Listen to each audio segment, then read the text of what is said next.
Traditional weaning பண்ணி குழந்தைங்களுக்கு நீங்க சாப்பாடு ஊட்டி விடுறீங்கனாலும் சரி, இல்ல பேபி லெட் வீனிங் கத்துக் குடுத்து குழந்தைங்க தானா சாப்பிடுறாங்க அப்படின்னாலும் சரி, டிஸ்ட்ராக்ஷன் ஃப்ரீ மீல் டைம் இருக்கணும் அப்படின்னு நெறைய பேர் சொல்லி நம்ம கேள்விப்பட்டிருக்கோம். டிஸ்ட்ராக்ஷன் ஃப்ரீ அப்படின்னா, இந்த மொபைல் ஃபோன்ஸ், இல்ல டிவி ஸ்க்ரீன்ஸ் அது மட்டும் கிடையாது. குழந்தைங்க சாப்பிடணும் அப்படின்றதுக்காக, அவங்க சைக்கிள் ஓட்டட்டும் நான் பின்னாடியே போறேன்.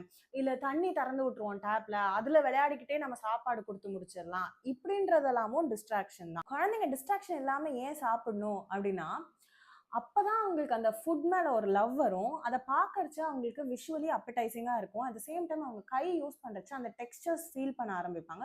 ஃபுட் மேல ஒரு லவ் அண்ட் ரெஸ்பெக்ட் வர ஆரம்பிக்கும். 1 to 2 இயர்ஸ் வரைக்கும் இது பாசிபிள் தான். ஆனா 2 to 4 years is a little bit of challenge. ஏன்னா குழந்தைங்களோட பாடி வந்து மூவ்மெண்ட்ட ரொம்ப கிரேவ் பண்ணும். ஸோ அந்த நேரத்துல நீ இப்படிதான் உட்காரணும். உட்கார்ந்த இடத்திலேயே சாப்பிடணும். அசையவே கூடாது. கால ஆட்டாத. இப்படிலாம் சொன்னோம்னா இது அன்கம்ஃபர்டபுளா இருக்கும்.